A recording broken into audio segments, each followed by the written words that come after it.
ಸ್ಟುಡಿಯೋದ ಮಾಲೀಕರಾದಂಥ ಈಗಿನ ಮಾಲೀಕರಾದಂಥ ಕಾರ್ತಿಕ್ ಅವರು ಸರ್ಕಾರದ ಮತ್ತು ಕೋರ್ಟಿಗೆ ತಪ್ಪು ಮಾಹಿತಿಯನ್ನು ಕೊಟ್ಟು ವಿಷ್ಣು ಸೇನಾ ಸಂಘಟನೆಯನ್ನು ಮತ್ತು ವಿಷ್ಣುವರ್ಧನ್ ಅಭಿಮಾನಿ ಪುಣ್ಯಭೂಮಿ ಟ್ರಸ್ಟ್ ಏನಿದೆ ಅದರ ಪದಾಧಿಕಾರಿಗಳನ್ನು ಪಾರ್ಟಿ ಮಾಡಿದೆ, ಜಿಲ್ಲಾಧಿಕಾರಿಗಳನ್ನು ಪಾರ್ಟಿ ಮಾಡಿದೆ.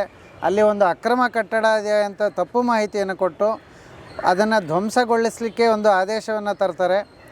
ಅದನ್ನು ಕಳೆದ ಜನವರಿಯಲ್ಲಿ ತಂದಂಥ ಆದೇಶವನ್ನು ಆಗಸ್ಟ್ ತಿಂಗಳಿನಲ್ಲಿ ಜಾರಿಗೆ ತರ್ತಾರೆ. ಅದು ರಾತ್ರೋರಾತ್ರಿ ಹೈಕೋರ್ಟ್ ಆದೇಶ ಇದ್ದರೆ ರಾತ್ರೋರಾತ್ರಿ ಕಳ್ಳರ ಥರ ಅವರು ಹೊಡೆಯೋ ಅಗತ್ಯ ಇರಲಿಲ್ಲ. ರಾತ್ರೋರಾತ್ರಿ ಅದನ್ನು ಧ್ವಂಸ ಮಾಡ್ತಾರೆ. ಸರ್ ನಮಸ್ತೆ. ನಮಸ್ತೆ. ಈಗ ಅಭಿಮಾನ್ ಸ್ಟುಡಿಯೋದಲ್ಲಿ ಅಪ್ಪಾಜಿ ಅವ್ರದ್ದು ಸಮಾಜ ಆದಮೇಲೆ ಒಂದು ಕೇಸ್ ಹಾಕಿದ್ರಿ, ಅದು ಏನೆಲ್ಲ ಆಯಿತು, ಎಲ್ಲಿ ತನಕ ಬಂದಿದೆ ಈಗ? ಮೊಟ್ಟ ಮೊದಲನೇದಾಗಿ ನಾಡಿನ ಸಮಸ್ತ ವಿಷ್ಣುವರ್ಧನ್ ಅಭಿಮಾನಿಗಳಿಗೆ ಶುಭಾಶಯಗಳನ್ನು ಕೋರ್ತಾ, ಒಂದು ಆಶ್ವಾಸನೆಯನ್ನು ಕೊಡ್ತಾ, ಸನ್ಮಾನ್ಯ ಡಾಕ್ಟರ್ ವಿಷ್ಣುವರ್ಧನ್ ಅವರಿಗೆ ನ್ಯಾಯ ದೊರಕಿಸುವ ನಿಟ್ಟಿನಲ್ಲಿ ಸಾಕಷ್ಟು ಕಾನೂನು ಹೋರಾಟಗಳು ನಡೀತಾ ಇದೆ.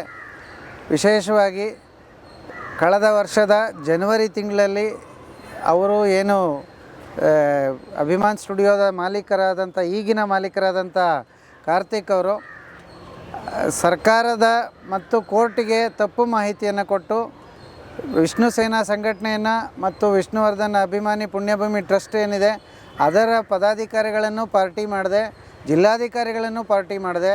ಅಲ್ಲಿ ಒಂದು ಅಕ್ರಮ ಕಟ್ಟಡ ಇದೆ ಅಂತ ತಪ್ಪು ಮಾಹಿತಿಯನ್ನು ಕೊಟ್ಟು ಅದನ್ನು ಧ್ವಂಸಗೊಳಿಸಲಿಕ್ಕೆ ಒಂದು ಆದೇಶವನ್ನು ತರ್ತಾರೆ.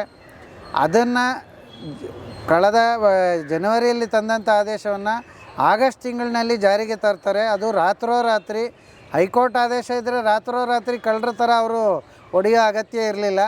ರಾತ್ರೋರಾತ್ರಿ ಅದನ್ನು ಧ್ವಂಸ ಮಾಡ್ತಾರೆ. ಅದರ ವಿರುದ್ಧ ನಾವು ಮತ್ತೆ ಹೈಕೋರ್ಟ್ಗೆ ಪುನರ್ ಪರಿಶೀಲನಾ ಅರ್ಜಿಯನ್ನು ದಾಖಲೆ ಮಾಡಿದ್ದೇವೆ. ಅದು ಸದ್ಯದಲ್ಲೇ ಕೋರ್ಟ್ ಮುಂದೆ ಬಂದು ಅದರ ಒಂದು ತೀರ್ಪು ಬರಲಿದೆ. ಅದರ ಜೊತೆಗೆ ನಾವು ಒಂದು ರಿಟ್ ಪಿಟಿಷನ್ನ ಫೈಲ್ ಮಾಡಿದ್ದೇವೆ. ಅದರಲ್ಲಿ ಸರ್ಕಾರಕ್ಕೆ ಒಂದು ನಿರ್ದೇಶನ ಕೊಡಿ, 10 ಗುಂಟೆ ಜಾಗವನ್ನು ವಿಷ್ಣುವರ್ಧನ್ ಸಮಾಧಿಗೆ ಅಥವಾ ಪುಣ್ಯಭೂಮಿಗೆ ಮೀಸಲಿರಿಸಿ ಅಂಥೇಳಿ ಒಂದು ನಿರ್ದೇಶನ ಕೊಡಿ ಅಂಥೇಳಿ ನಾವು ಕೂಡ ಕೇಳ್ಕೊಂಡಿದ್ದೇವೆ. ಆ ಕೇಸ್ ಕೂಡ ಸದ್ಯದಲ್ಲೇ ಕೋರ್ಟ್ ಮುಂದೆ ಬರಲಿದೆ. ಇದರ ಜೊತೆಗೆ ನಾವು ವಿಷ್ಣುವರ್ಧನ್ ಅಭಿಮಾನಿಯಾಗಿ ಈಗಾಗಲೇ ನಮ್ಮ ರಾಜುಗೌಡರು ಸಾಕಷ್ಟು ಕೆಲಸವನ್ನು ಕಾನೂನಾತ್ಮಕ ಹೋರಾಟವನ್ನು ಸಹ ಮಾಡ್ಕೊಂಡು ಬರ್ತಾ ಇದ್ದಾರೆ. ಈ ಮೂಲಕ ಎಲ್ಲ ಅಭಿಮಾನಿಗಳಲ್ಲಿ ಕೇಳ್ಕೊಳ್ಳೋದೇನೆಂದರೆ ಅವ್ರಿಗೆ ಸಾಕಷ್ಟು ಬೆಂಬಲವನ್ನು ಕೊಡಿ. ಕೇವಲ ನೈತಿಕ ಬೆಂಬಲ ಅಲ್ಲ, ಎಲ್ಲ ರೀತಿಯ ನೈತಿಕ ಮತ್ತು ಆರ್ಥಿಕ ಬೆಂಬಲ ಕೂಡ ಅಗತ್ಯ ಇದೆ. ಈ ಹಂತದಲ್ಲಿ ಈ ಮೂಲಕ ಎಲ್ಲರಲ್ಲೂ ಆ ವಿಚಾರವಾಗಿ ನಾನು ಕೇಳ್ಕೊಳ್ತಾ ಇದ್ದೇನೆ. ಒಬ್ಬ ಅಭಿಮಾನಿಯಾಗಿ, ಒಬ್ಬ ವಕೀಲನಾಗಿ ನಾನು ಈ ಹೋರಾಟದಲ್ಲಿ, ಕಾನೂನು ಹೋರಾಟದಲ್ಲಿ ನನ್ನ ಕೈಲಾದ ಪ್ರಯತ್ನವನ್ನು ಮಾಡ್ತಾ ಇದ್ದೇನೆ, ಎಲ್ಲ ಕೆಲಸಗಳನ್ನು ಮಾಡ್ತಾ ಇದ್ದೇನೆ.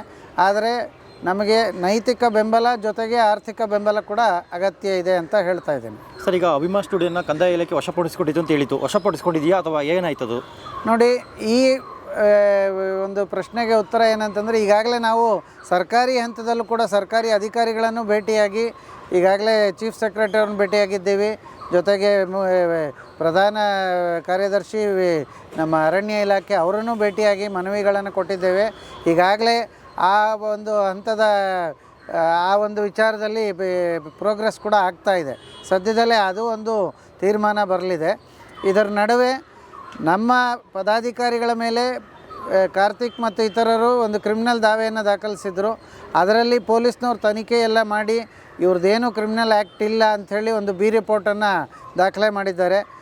ಅದರ ಜೊತೆಗೆ ನಾವು ಹಾಕದಂಥ ಕ್ರಿಮಿನಲ್ ಕೇಸು ಅವ್ರ ಮೇಲೆ ಈ ರೀತಿ ಅಕ್ರಮವಾಗಿ ಪುಣ್ಯಭೂಮಿ ಧ್ವಂಸ ಮಾಡಿದ್ದು ಅಂತ ಮತ್ತು ಅಲ್ಲಿ ಎಲ್ಲ ಗಲಾಟೆ ಮಾಡಿದ್ರು ಅಂಥೇಳಿ ಅದರ ವಿರುದ್ಧ ಅವರು ಹೈಕೋರ್ಟ್ಗೆ ಬಂದಿದ್ದಾರೆ. ಅದಕ್ಕೆ ಈಗ ಆ ಕೇಸಿನ ವಿಚಾರಣೆ ಕೂಡ ಸದ್ಯದಲ್ಲೇ ಬರಲಿದೆ. ಇದರ ಜೊತೆಗೆ 4 ಕೇಸುಗಳನ್ನು ಅವರು ಸಿವಿಲ್ ಕೋರ್ಟ್ನಲ್ಲಿ ದಾಖಲೆ ಮಾಡಿದರು ನಮ್ಮ ಸಂಘದ ಪದಾಧಿಕಾರಿಗಳ ವಿರುದ್ಧ. ಅದರಲ್ಲಿ 1 ಕೇಸ್ ಅವರೇ ವಾಪಸ್ ತಗೊಂಡ್ರು. ಇನ್ನು 3 ಕೇಸು ಸದ್ಯದಲ್ಲೇ ವಿಚಾರಣೆಗೆ ಬರಲಿದೆ. ಇದಿಷ್ಟು ಕಾನೂನಿನ ಹೋರಾಟದ ಈಗಿನ ಒಂದು ಸುದ್ದಿ.